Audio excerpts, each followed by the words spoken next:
Hello guys, welcome back to my YouTube channel and thanks to my new subscribers. I do tell stories in my channel. My story today is a bit controversial. It's about yoga. Is yoga demonic?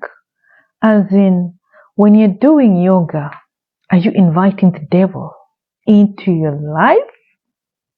Well, it sounds a bit weird because most of us view yoga as just stretching and breathing exercises and meditation, which is part of a yoga, in order to delay aging, in order to improve our physical postures, and what else? In order to heal some ailments that are physical, improve flexibility, things like that, and postures.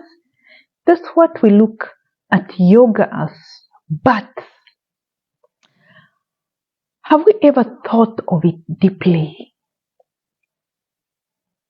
What does it mean? And in this term, we're not talking about the Hindus. Leave the yoga to the Hindus. That we are now talking about, is yoga right for people who are not Hindus? Well, first of all, one thing we need to know is that the Hindus have gods and goddesses about 330 million, or is it 33 million? They also don't know. Some say it's about 330 million, and others say it's 33 million gods. Some gods create other gods. They call them deities, and they have the idols that represent them. And so what you need to know that these poses that we make in yoga represent each of these goddesses, mostly 10 of them. 10 of these poses in yoga represent these goddesses and gods of the Hindus. A Christian, or at least one who is not a Hindu or whatever other religion, believe in one supernatural being also. That is to begin with. But then here, yoga, as per the Hindu, who are the founders, is not just taken as a physical exercise. The Hindu look at it as a form of worship. And when the Hindu worship, the poses that are in yoga are a worship to the deities. I will tell you what each of these poses means. At least 10 of these poses, what it means, and the deity or the god that it represents. And it teaches that it's a healing that removes any god. Apart from their million gods, it's a teaching that believes you can heal yourself through nature or through the universal energies, which is kind of true, but it does not rely on a God that a Christian is supposed to believe in. So when you are carrying out a yoga pose, know that you are worshipping one of the 300 or 10 of the 330 million goddesses and gods in the Hindu religion. One time I was trying to learn meditation, and one of my friends who was Indian directed me to a place in Nairobi in Westlands. I don't want to name the place to spoil the business, but it's a Hindu place run by the Brahma Kumaris. This is some kind of Hindu society. So that was in Westlands, and I went there to learn meditation because I understand that meditation clears the mind. It causes inner healing.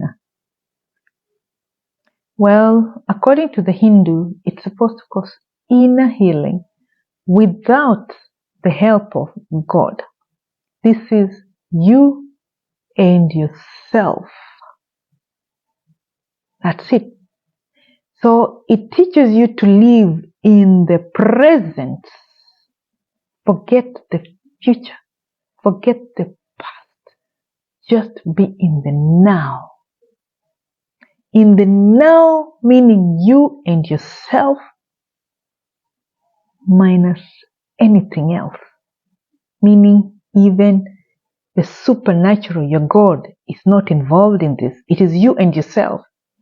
And so I used to go to this center almost every week, and I would be taken to the room called a lotus.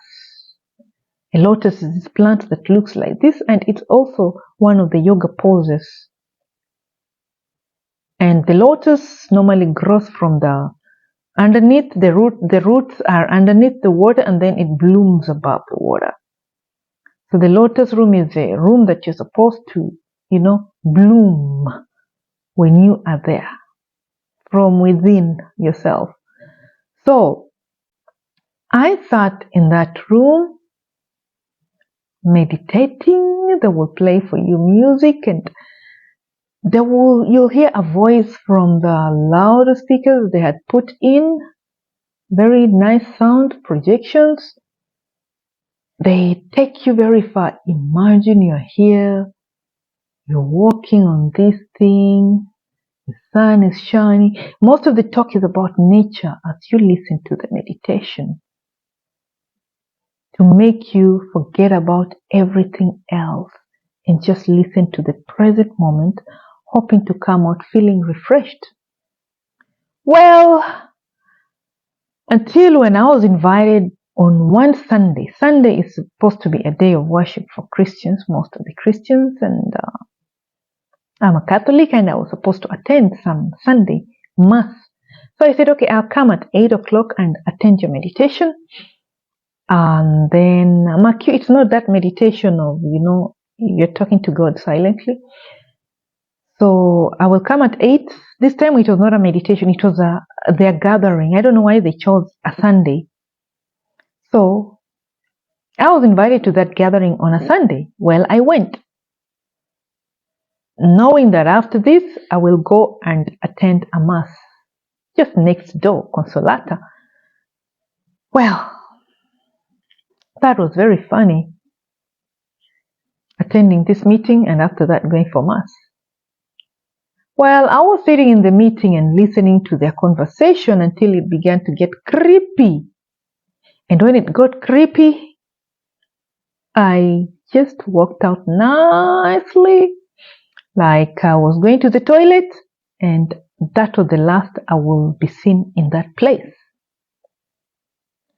They were talking about reincarnation, and here was a guy who was talking about his past life. He even remembers meeting a smiling Pope. He was in his previous life, he's a Hindu, but in his previous life, he met the smiling Pope. They were together with the smiling Pope in his former life. So I was thinking, these guys are funny. Well, I was thinking it's a kind of comedy we are coming for. And then another one stands up again and also talks about his past life. He belonged in some age known as the Iron Age. I found myself laughing. I was a bit embarrassed because nobody else was laughing. And, you know, when you think everybody is going to burst out laughing, but only your laughter stands out in the hall because nobody else is laughing and they're all taking it seriously because they all believed in reincarnation. So these things come hand in hand because meditation is a form of yoga, but for the mind, not the physical aspect of it. Now, I'll tell you a story of one guy, or lady rather, her name was Anna, and she was so interested in yoga, as in she will see these yoga ladies, you know, going to the yoga. Her workplace had a yoga studio just across, and there was a big glass that you will see the people doing the yoga. And she was thinking, wow, it's so, it looks so prestigious, when she sees them carrying their yoga bags with some water in their bottles, she used to think, wow, that looks prestigious, like when you're going to the gym to work out in a gym outfit, means you have some extra money to spend. Wow. And so she used to watch them doing their moves, and she will hear, dog, is it cow, something like cow, cat move, and they will do it. Hey, even the names were very funny. Crocodile, sorry, crocodile pose, and they will do it. Tree pose, and they will do it. So this is something connected with animals and nature.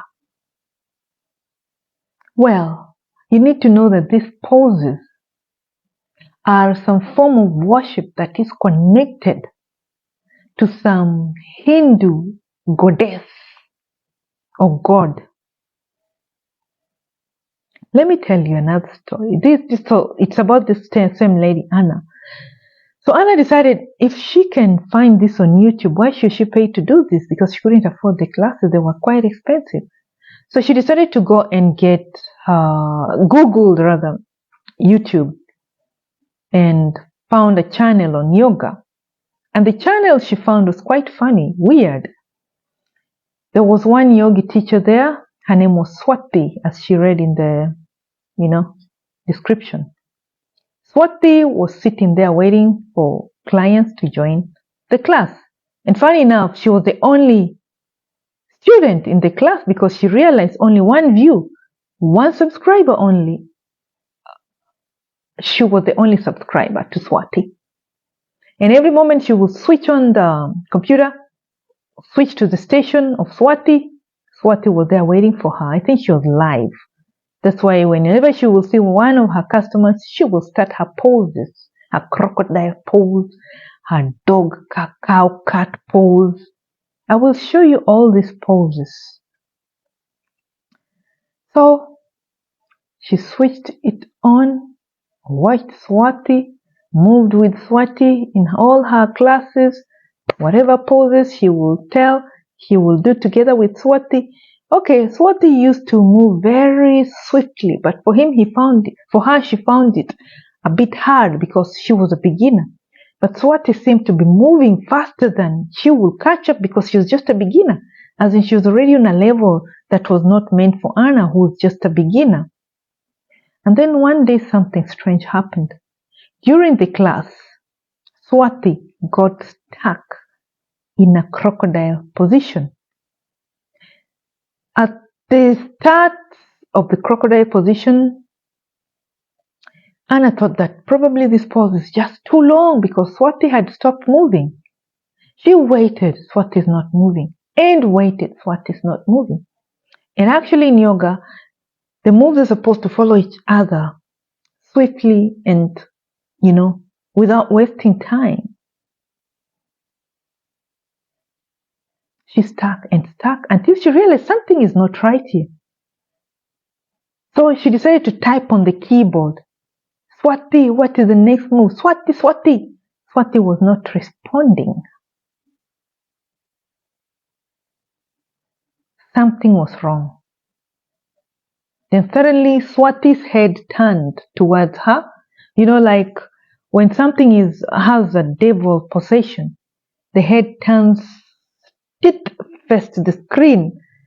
And then Anna told Swati, do you need help? Because there was a feeling that something actually is not right. Swati could not move. She was stuck in this crocodile so-called position. Can you please type something if you need help? She was typing herself, asking that.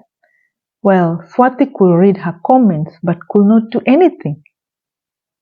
She tried to type with her mouth because Anna had asked her, please type your location.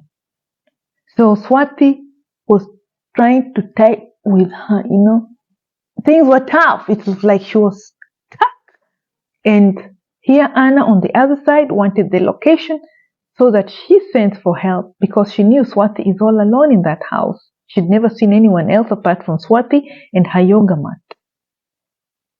Well, finally she got the location of Swati, and the police she had called told her that the person who you send us to died 3 months ago.